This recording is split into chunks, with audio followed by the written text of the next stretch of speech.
12월 21일 목요일 오늘의 오늘 말씀 함께 나누겠습니다. 사도신경으로 신앙 고백 드리겠습니다. 나는 전능하신 아버지 하나님 천지의 창조주를 믿습니다. 나는 그의 유일하신 아들 우리 주 예수 그리스도를 믿습니다. 그는 성령으로 잉태되어 동정녀 마리아에게서 나시고 본디오 빌라도에게 고난을 받아 십자가에 못 박혀 죽으시고 장사된 지 사흘 만에 죽은 자 가운데서 다시 살아나셨으며 하늘에 오르시어 전능하신 아버지 하나님 우편에 앉아 계시다가 거기로부터 살아있는 자와 죽은 자를 심판하러 오십니다. 나는 성령을 믿으며 거룩한 공교회와 성도의 교제와 죄를 용서받는 것과 몸의 부활과 영생을 믿습니다. 아멘. 오늘 하나님께서 우리 가운데 주신 말씀은 누가복음 2장 40절입니다. 누가복음 2장 40절 한 절입니다. 우리 다 찾으셨으면 우리 함께 읽도록 하겠습니다. 아기가 자라며 강하여지고 지혜가 충만하며 하나님의 은혜가 그 위에 있더라. 아멘. 신실하신 하나님의 언약대로 아기 예수님이 이 땅에 탄생하셨습니다. 성경은 이 일을 지극히 높은 곳에는 하나님께 영광이고 땅에서는 하나님이 기뻐하시는 사람 중에 평화의 일이라고 기쁨으로 선언하고 있죠. 참으로 가장 위대하고 또 결정적이며 소망 중에 소망이 이루어지는 인류 역사상 가장 중요한 순간의 시간이었습니다. 그런데 그런 구원자 아기 예수님의 탄생이 몸을 풀만한 여관을 찾을 수가 없어서 마국간에서 짐승들에게 먹이를 부어주는 통에 누여지는 방식으로 이 땅에 이루어지게 됩니다. 우리는 수많은 시간들을 이 모습을 듣고 접해서 이제는 감흥이 사라져버렸을지 몰라도 세상을 구원하실 위대한 메시아가 구유에 누이시는 모습으로 오신다라는 사실은 도저히 믿기 어려운 충격적인 하나님의 신비인 것이죠.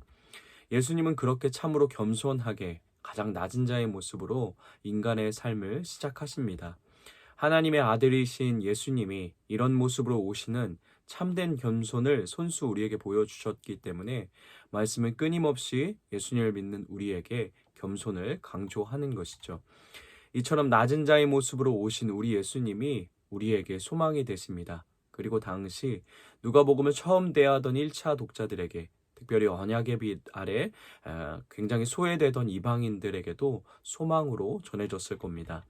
이런 예수님이기에 세상에서 가장 비천하고 낮고 가녀린 자에게도 그리고 그들의 삶의 자리에도 그분은 반드시 찾아오실 것이고 함께 하시며 외면하지 않으시고 만나 주실 것이기 때문이죠. 그리고 이어지는 누가복음에서는 그 소망의 사실들이 진실임을 입증해 보여주는 여러 가지 사건들을 소개하는데요. 예수님의 나심이라는 가장 좋은 소식을 당시에 사회에서 따돌림을 받으며 살아가던 사람들, 세상 누구도 주목하지 않고 어떤 누구도 그들을 존귀하게 대하지 않던 낮은 자의 삶을 살아가던 목자들에게, 그러나 그들은 그런 시선에도 불구하고 간절히 하나님의 약속을 품고 기다리던 그들의 초라한 삶의 자리에 가장 먼저 임하여 주십니다. 예수님은 그렇게 낮은 자의 모습으로 오셔서 낮은 자를 높이시고 비천한 자를 존귀하게 여겨주시는 방식으로 이 땅에 하나님의 나라를 이루어 가시는 것이죠. 이처럼 약속하신 대로 하나님의 말씀대로 한치 오차 없이 태어난 아기 예수님은 모든 성장의 과정도 말씀을 잘 준수하며 자라나시게 되는데요. 율법보다 더 권위 있고 완전한 하나님의 말씀이 육신이 되어 이 땅에 오신 분이었음에도 불구하고 모세의 율법을 무시하지 않고 따르며 이 땅의 삶을 살아가십니다. 그렇기에 아기 예수님은 부모인 요셉과 마리아와 함께 율법에 따라 할례와 정결 예식을 치르기 위하여 예루살렘을 찾게 되었습니다. 그리고 그 과정 가운데서 아기 예수님이 장차 세상을 하나님의 나라로 회복하고 어떻게 구원을 펼쳐가실지를 예언하는 위대한 노래를 시므온 할아버지와 안나 할머니를 통해 듣게 되죠. 어제 오늘 말씀을 통해 들었듯이 그들 또한 위에서 말한 목자들과 같이 세상이 보았을 때 그리 특별하던 사람이 아니었습니다. 하나님께서는 젊고 힘있고 온천하의 모든 이목을 끌만한 화려함으로 수놓은 음성이 아니라 전혀 세상이 주목하지 않은 사람들을 통해 그러나 간절히 자기 자리에서 주님을 향한 한결같은 마음을 지키며 메시아를 기다리던 그들의 작고 소소한 고백을 통해 위대한 예언을 온 천하에 선포해 내십니다. 참으로 신비합니다. 참으로 귀한 것 같습니다. 하나님의 생각과 계획은 인간의 어떤 지혜보다 놀랍고 아름다운 것이죠. 그렇게 낮은 자의 모습으로 이 땅에 오신 아기 예수님은 하루하루 우리가 딛고 있는 현실이란 삶을 동일하게 살아가게 되는데요. 그 어린 예수님의 성장 과정을 누가는 오늘 말씀을 가지고 총체적으로 이렇게 평가하며 선언합니다. 우리 다시 한번 말씀을 읽어보도록 하겠습니다. 40절 말씀입니다. 아기가 자라며 강하여지고 지혜가 충만하며 하나님의 은혜가 그 위에 있더라. 아멘. 아기 예수님은 하루하루 자라며 강하여지고 지혜가 충만하고 하나님의 은혜가 그 가운데 가득하였다라고 누가는 선언합니다. 이 표현은 하루하루 예수님이 자라갈수록 더욱 하나님의 사랑을 완성하게 될 때와 가까워져 감을 의미하는 것이죠. 온 세상을 향한 하나님의 사랑이 이 땅을 살아가시는 예수님의 생애와 삶 속에 더욱 뚜렷하게 더욱 굳건하게 계시되고 나타나 보여지게 되는 것입니다. 그런데 오늘 말씀에서 예수님께 향하던 선언, 우리가 읽은 40절 말씀, 그리고 이와 거의 유사하게 표현된 이어지는 52절의 말씀을 구약에서 동일하게 먼저 받았던 한 사람이 있었는데요. 그 사람이 바로 사무엘이었습니다. 우리가 그 사무엘의 이야기를 잠깐 하고 가면 좋을 것 같은데요. 우리는 사무엘서를 통해 사무엘이 등장하게 되는 시대의 배경을 잘 알고 있을 것입니다. 바로 사사 시대가 배경이죠. 왕이 없으므로 각기 자기의 소견에 오른 대로 살아가던 시대. 그런데 사실 왕은 있었습니다. 하나님이 그들의 왕이셨죠. 그런데 그 왕을 백성들이 알아보지 못한 겁니다. 무엇 때문에 그들이 왕이 있어도 알아보지 못했을까요? 그것은 사사기가 끊임없이 강조하며 반복했던 말처럼 말씀이 희귀했기 때문에, 하나님의 말씀에 무지했기 때문에 그들이 왕 대신 하나님을 알아보지 못하는 거죠. 이미 하나님이 왕이신데도, 이미 그 왕이신 하나님이 다스리고 인도하고 계셨는데도 보지 못하고 듣지 못하고 깨닫지 못하게 된 것입니다. 그렇게 말씀이 희귀하여서 어두운 암흑과 같은 시대가 사사기 시대였죠. 사사기는 그 적나람을 말씀과 가장 가까워야 했던 엘리 제사장과 그의 아들들의 타락한 모습을 통해 더욱 선명하게 고발하며 보여주고 있죠. 그렇게 모든 것이 무지하고, 그래서 모든 것이 어둠으로 치달아가며 계속적으로 그 불의가 반복될 수밖에 없는 시대 가운데 놓여있던 이스라엘을 하나님이 그냥 내버려 두지 않으십니다. 그리고 하나님은 그런 이스라엘을 포기하지 않으시고 구원하시기 위해, 회복하시기 위해 이런 시대의 어둠을 부수시는 방법으로 사람을 사용하십니다. 그게 바로 사무엘이었죠. 이처럼 하나님은 죄로 얼룩진 이스라엘을 사무엘이라는 사람을 통해 건져내기로 작정하시는데요. 그런데 그 사무엘을 통해 세상을 바꾸시는 하나님의 중요한 해법 하나가 바로 자라남이었습니다. 하나님 안에서, 은혜 안에서, 말씀 안에서 자라나는 일을 통해 하나님이 그 일들을 이루어 가시는 거죠. 그렇게 점점 자라나서 인격이 자라나고 실력이 자라나고 정직이 자라나고 성실이, 거룩이 자라나서 그런 자라나는 일을 통해 하나님과 사람에게 은총받게 되는 그 일을 통해서 세상을 고치시는 방법을 하나님은 사용하시는 겁니다. 세상은 점점 거짓을 향해 자라나고 불의와 패역함으로 자라나지만, 그러나 그 가운데서도 하나님 안에 점점 자라나는 성숙함을 향해 가는 한 사람을 통해서 그런 그가 하나님께 붙들려서 하나님의 대안이 되어지고 세상을 고치는 하나님의 마음과 손길이 되어지는 방식을 통해 하나님이 세상을, 하나님이 사람들을 회복해 가시는 것이었죠. 이 말씀을 누가가 참 좋아했던 것 같습니다. 그렇기에 오늘 우리가 함께 읽었던 말씀도 거의 동일한 패턴으로 사용되어지고 있는 것이죠. 오늘 본문으로 돌아와서 우리가 함께 읽은 누가복음 2장 40절에 보여지고 있는 예수님의 특징도 자라남이라고 할 수 있을 것 같습니다.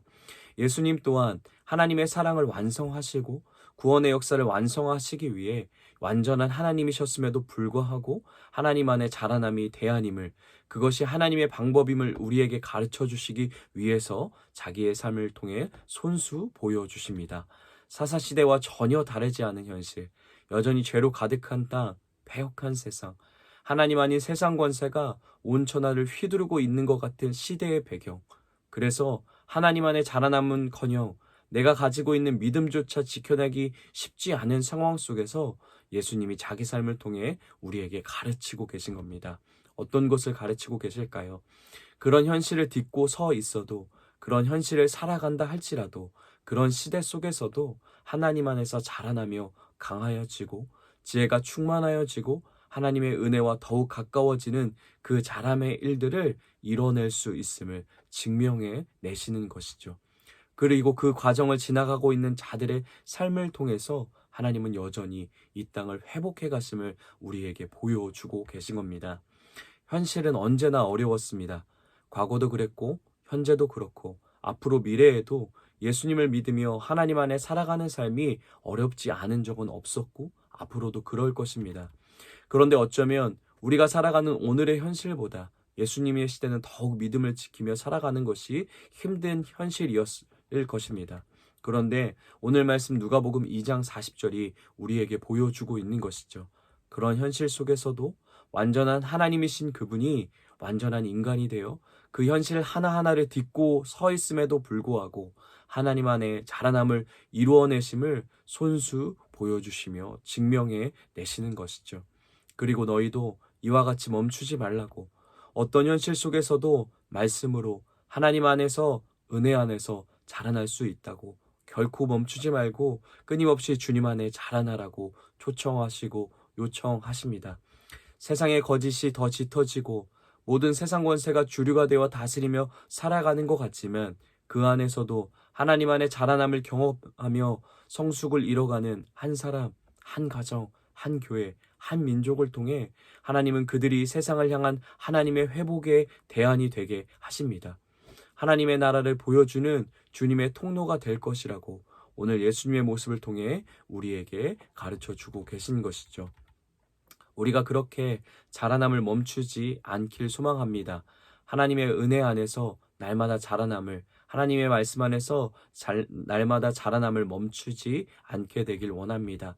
그 자라남의 증표가 우리 삶에 가득하게 되어야 할 것입니다.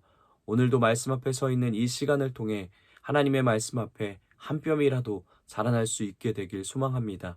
이 새벽에 귀한 시간을 습관처럼 허비하며 보내지 않게 되길 원합니다. 주의 도우심으로 말씀 안에 깨닫게 되고 한 뼘이라도, 아니 반 뼘이라도 하나님 안에 자라날 수 있게 되길, 그리고 그 자라남의 열매의 기쁨이 우리의 온 삶에 가득하길 다시 한번 축복합니다. 특별히 2023년을 마무리해가며 공동체가 한 해를 돌아보고 점검하고 2024년을 준비해가는 것이, 그 과정을 지나가는 것이 참 감사를 고백하게 되고 감사하신 하나님을 찬양할 수 있는 시간인 것 같습니다. 그러나 또 한편으로는 잘 되지 않던 우리의 모습을 다시 한번 직면해야 하고, 우리가 지나온 과정들에서 범했던 오점과 실수와 연약들과 잘못된 것들을 솔직하게 마주해야 하는 것이 생각처럼 그렇게 쉽지만은 않은 시간이기도 한 것 같습니다. 그리고 저희 공동체는 또 이런 시간을 대충 어물쩡 지나가지 않고 진지하게, 또 무겁게, 또 때로는 날카롭게 바라보며 계속해서 하나님이 기뻐하시는 모습을 향해 번뇌하며 고민하며 나아가기에 어쩔 때는 무겁고 버거움으로 다가올 때도 있는 것이죠. 그런데 오늘 말씀을 보며 이 일이 얼마나 감사한 순간이고 은혜인지 깨닫게 됩니다. 우리를 그냥 있는 모습 그대로 오늘 그 자리에 머물러 있음을 하나님이 원치 않으시고 끊임없이 자라남을 향해 갈 수 있도록 우리를 인도하시며 또 그 과정 가운데서 성장통을 겪게 하시는 것이 하나님의 은혜인 것이죠. 그런 자라남의 기쁨을 우리의 모두에게 허락하시기 위해서, 그리고 그런 하나님 안에 자라남을 멈추지 않는 우리를 통해 세상에게 하나님의 마음을 전하는 하나님의 대안이 되게 하시기 위한 하나님의 은혜의 재촉인 줄 믿습니다. 그러니 우리가 이 모든 시간들을 포기하지 않고 대충 하지 않고 최선을 다해 성실하고 정직하게 하나님 안에 자라남을 향해 걸어갈 수 있게 되길 소망합니다. 그런 우리를 어떤 현실과 상황 속에서도 하나님께서 자라게 하시며 강하게 하시며 지혜가 충만하게 하시며 그 모든 길 위에 은혜로 함께 하실 것입니다. 우리 말씀을 기억하며 이렇게 함께 같이 기도하겠습니다. 우리의 모든 전 인격이 하나님 안에서의 자라남을 멈추지 않고 끊임없이 주를 닮아가게 하여 주시옵소서라고 우리 계속해서 우리 말씀을 생각하며 기도하도록 하겠습니다. 또 대림절 세 번째 주를 보내며 우리에게 주신 기도, 하나님은 사랑이신 줄 믿습니다. 예수께서 내 안에서 사랑으로 계신 줄로 믿습니다. 나도 사랑이 될 것을 소망하며 기다리며 기도합니다. 우리의 기도를, 대림절을 보내는 우리의 기도를 기억하면서 계속해서 예수님의 마음을 품고 구원자 되신 예수님을 소망하며 기다릴 수 있는 이 시간이 되길 원합니다. 우리 가정을 위해서는 하나님의 성품을 닮아가는 가정이 되게 하여 주시옵소서라고 가정을 위해 함께 기도하겠습니다. 교회를 위해서는 머물러 있지 않고 말씀 안에서 기도하며 하나님이 기뻐하시는 것이 무엇인지 날마다 고민하며 나아가는 교회 되게 하여 주시옵소서라고 우리 교회를 위해서 함께 기도하겠습니다. 나라와 열방을 위해서는 세계 각국의 사람들이 이 땅에 구원자로 오신 예수님을 기억하며 소망하게 하여 주시옵소서라고 우리 계속해서 모든 열방을 위해서 간절함으로 함께 같이 기도하도록 하겠습니다. 오늘 우리 공동체 기도는 우리 윤서영 권사님을 위해서 우리 함께 같이 기도하겠습니다. 개인의 기도 제목, 늘 성령 충만케 하시고 맡은 직분 잘 감당할 수 있도록 믿음도 주시고 건강도 주시옵소서. 가정을 위한 기도 제목, 온 가족이 함께 예배드릴 수 있게 하옵소서. 진규 군생활 잘 마치고 늠름한 모습으로 제대하게 하옵소서. 삶의 현장을 위한 기도 제목, 편의점이 순조롭게 잘 운영될 수 있게 하옵소서. 교회를 위한 기도 제목, 사랑으로 하나 되어 하나님의 은혜 안에 나눔이 넘치는 교회 되게 하옵소서. 사회와 나라와 온 세계를 위한 기도 제목, 하나님 보살핌 아래 평화가 넘치는 세계 되게 하옵소서. 전쟁과 기근으로 인하여 고통받는 이들을 위하여 기도하게 하옵소서. 이러한 기도 제목을 갖고 계신데 우리 윤처영 권사님을 생각하며 우리 하나님의 마음으로 축복하고 하나님의 은혜가 항상 우리 권사님 가운데 가득할 수 있도록, 또 권사님의 가정 가운데, 또 권사님이 하시는 모든 일터와 또 맡겨진 사역 가운데 가득할 수 있도록 우리 함께 같이 기도하도록 하겠습니다.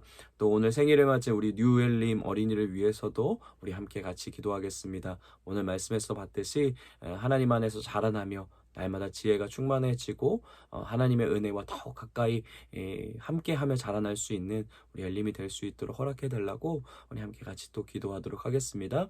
또 우리 이화숙 권사님의 회복을 위해서도 실수한 부위가 하나님 안에서 잘 회복되어져서 우리 또 함께 예배 가운데 함께 할 수 있게 해달라고 우리 이화숙 권사님의 몸과 마음을 또 회복을 위해서, 치유를 위해서 우리 함께 같이 기도하도록 하겠습니다. 또 각자에게 주신 우리 기도 제목, 또 우리 가정과 또 교회와 또 열방을 위해 하나님이 생각나게 하시는 기도 제목을 각자의 자리에서 간절하게 하나님 앞에 기도하시고 모든 예배 주기도문으로 마치도록 하겠습니다.